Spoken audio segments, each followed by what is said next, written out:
এবছরের পঞ্চমী সন্ধ্যের শুরুটা ছিল অন্য বছরগুলোর থেকে একটু আলাদা। পাড়ার উদ্বোধনীতে মায়ের গান পরিবেশন ছিল সমবেত কণ্ঠে। গানের প্রতি মায়ের ভালোবাসাটা ছিল বরাবরই, কিন্তু জীবনে নানান ওঠাপড়ার মাঝে সুরের হাতটা ছেড়ে গেছিল।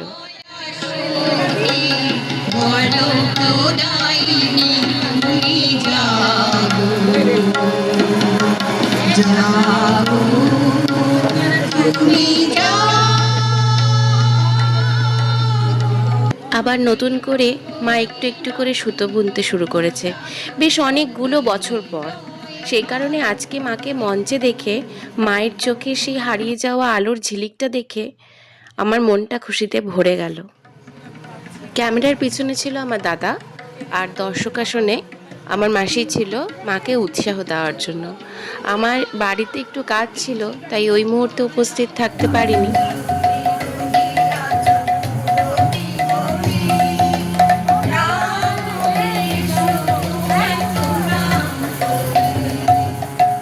আমি পৃথা, পেটুক পৃথা চ্যানেলে তোমাদের সকলকে ওয়েলকাম জানিয়ে শুরু করলাম আর একটা নতুন ব্লগ।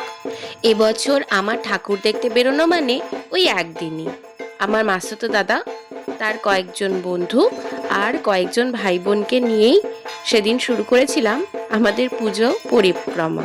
বন্ধু ভাই বোনদের মধ্যে বেশিরভাগই ছিল পুনেতে কর্মরত। ওরাই বলল সাউথের ঠাকুর দেখা হয়, নর্থে চলো। তাই দমদম হয়ে মেট্রো ধরে সোজা চলে গেলাম শোভাবাজার। সেখানে সবার আগে চলে গেলাম শোভাবাজার রাজবাড়ি। শত বছরের ইতিহাস, জমিদার বাড়ির আভিজাত্য আর মাটির গন্ধে ভরা উত্তর কলকাতার নস্টালজিয়া। এখানে পুজো মানেই ঐতিহ্যের কাছে ফিরে আসা। শব্দ নেই, তবু সব কিছু বলার আছে। 1757 সাল থেকে এই জাঁকজমক করে দুর্গাপুজো।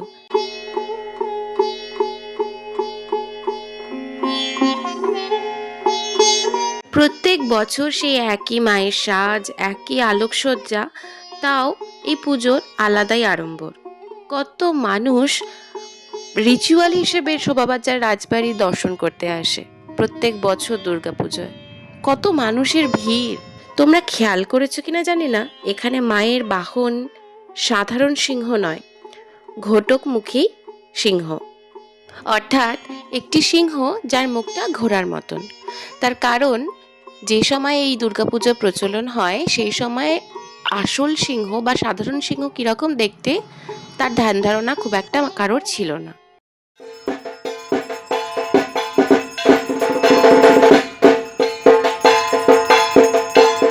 পুজোর দিনগুলোতে এবছর অসম্ভব বৃষ্টি হওয়ার কথা থাকলেও মায়ের কৃপায় সেরকম কিছুই হয়নি, বরং বেশ গরম ছিল। তাই রাজবাড়ি থেকে বেরিয়েই সামনে কুলপির ঠেলা দেখলে আর থাকা গেল না, নিয়ে নিলাম। তবে আমি ফালুদাটা খুব একটা পছন্দ করি না, তাই একটা পিস তুলেই মুখে চালান করলাম। যদিও একটু পরেই দাঁতগুলো শিরশির করে বুঝিয়ে দিল যে কাজটা বেশ যন্ত্রণাদায়ক হয়েছে। চলতি পথে মায়ের এই ছোট্ট একচালা রূপ দেখে পা দুটো নিজে থেকেই থেমে গেছিল। এরপর চলে এসেছিলাম হাতিবাগান সার্বজনীন। লাইটিং দেখে অনেকেই আশা করি বুঝতে পারছো, সেই ট্র্যাডিশনাল লাইটিং। এবারে এখানকার থিম ছিল অথ ঘাট কথা। কলকাতার নদী সংলগ্ন ঘাটগুলোর প্রাণঢালা ইতিহাস পুনরুজ্জীবিত করা হয়েছে এই থিমের মাধ্যমে। ফরাসি শিল্পী থমাস হেনরিয়েট ও কলকাতার শিল্পী তাপস দত্ত যৌথভাবে ঘাট জীবনের চিত্রণ করেছেন। কোনোদিন বেশ প্রাণবন্ত ও সামাজিক মিলনস্থল ছিল এই ঘাট কাঞ্চন। আজ অনেকটাই নির্জন বা চিরচেনা স্মৃতিতে আবদ্ধ। সেই সময় নাটক চর্চা, কুস্তি, সঙ্গীত, আড্ডা, পুণ্য স্নান, এই সব স্মৃতিকেই পুনরুদ্ধার করা হয়েছে এই মণ্ডপে।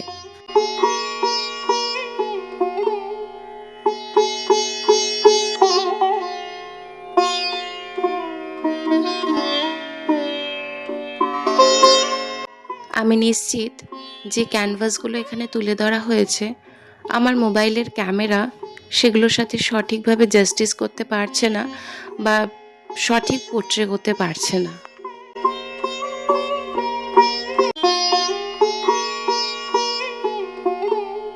মণ্ডপ থেকে বেরোনোর পথে চোখে পড়ল একটি মশলা কোম্পানি তার মশলার পরিচিতি ঘটাতে মা দুর্গার একটি অবয়বে শুকনো লঙ্কা, সর্ষে, জিরে ইত্যাদি এমনভাবে ব্যবহার করেছে, সত্যি অবাক করা।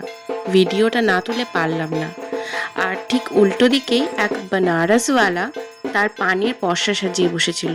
কি ভীষণ রং বেরঙের সেই সজ্জা বলে বোঝাতে পারবো না। আর সব থেকে অবাক হলাম চকলেট পান দেখে। চেখে দেখার সাহস যদিও করলাম না। আমাদের মধ্যে অনেকের বাড়ি ফেরার তাড়া ছিল, তাই হাঁটতে হাঁটতে ভজরি মান্নার চোখে পড়তেই ভুরিভোজটা সেরেই নিলাম। গিয়ে 10 মিনিট মতন অপেক্ষা করলাম, তারপরই আমরা সপরিবারে খেতে বসে পড়লাম।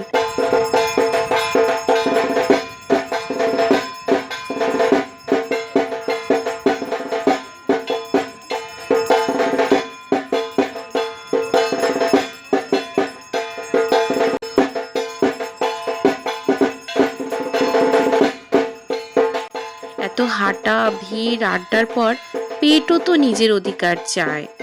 প্লেটের শুরু সারি সারি সুখ, মাছ, মাংস, ভাত, পোলাও আর অফুরান বন্ধুত্ব।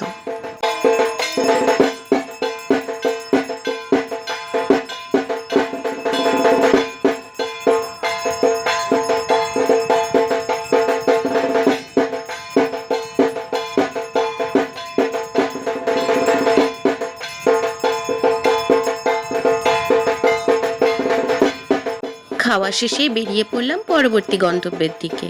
যদিও প্যান্ডেলের লাইনে দাঁড়িয়ে চলছিল প্রাণভরা হাসি, মজা আর আনন্দ। সবাই হাই করে দাও। হ্যালো, পেটুক প্রীতা চ্যানেলে সাবস্ক্রাইব করুন প্লিজ।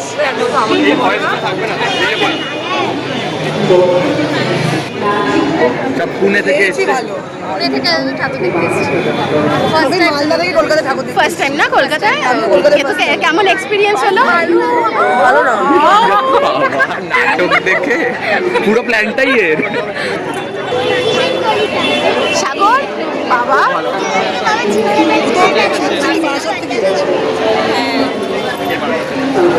কাশি বসলেন যখন আমরা ঢুকছি তখন ঘড়িতে বাজে 11:10। আমাদের সাথে লাইনে তখন কয়েকশো মানুষ। প্রত্যেক বছরের মতন এবারও আলো, ভিড়, রং আর সাজে ভরপুর কাশি বসলেন। এখন বাজে এই কটা বাজে? 10টা না 11টা? 11:10। এখানে ঢুকলেই পুজোর এনার্জি এক লেভেল বেড়ে যায়। এই বছর এই পুজো 88তম বছরে পা দিল। প্রসিদ্ধ উপন্যাসিক শ্রীমতী লীলা মজুমদারের প্রসিদ্ধ সাহিত্যকর্ম পাকদণ্ডীকে ঘিরে এই বছরের মণ্ডপসজ্জা। পাকদণ্ডী বলতে আমরা বুঝি গ্রামের সেই আঁকাবাঁকা সরু পথ, যে পথে দৌড়ে বেরিয়েছে শৈশব, যে পথে ছিল কৌতূহল, দুষ্টুমি, হাসি আর অসংখ্য স্মৃতি।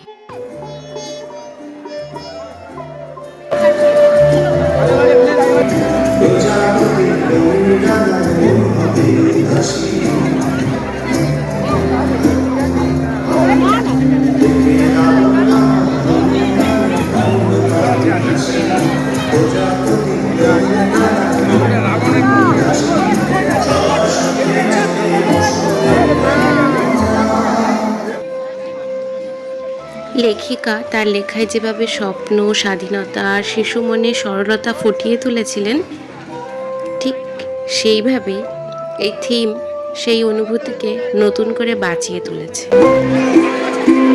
তার কলম ছুঁয়ে ঝরনা ছোটে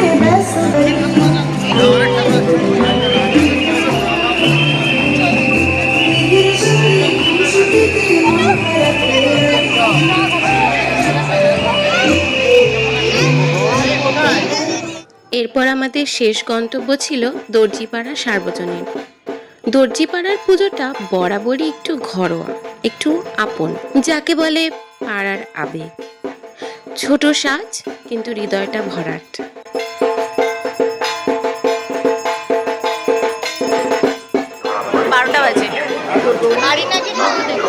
বাড়িতে মিথ্যে কথা বলেছি, এইটা বলে দিলে তো মুশকিল।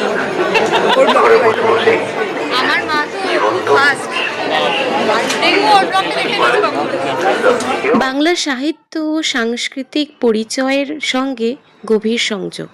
আর সেই সূত্র ধরেই এবারের দর্জিপাড়ার থিম হলো বাঙালির আবেগ ফেলুদা।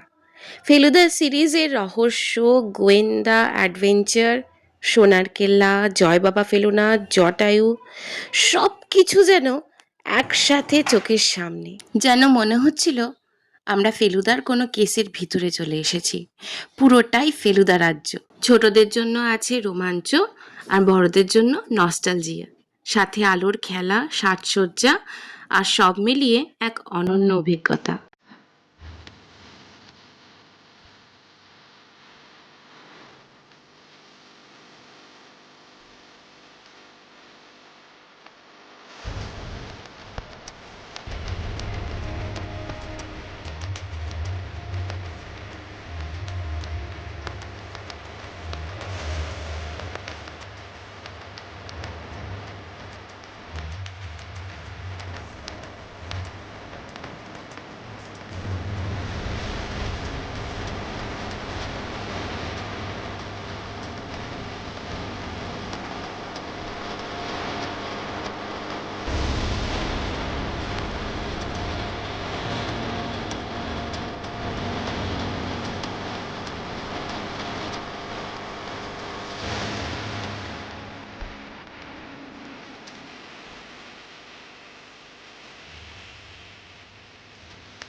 প্যান্ডেল থেকে বেরোতে ওই 12:30 বেজে গেছিল।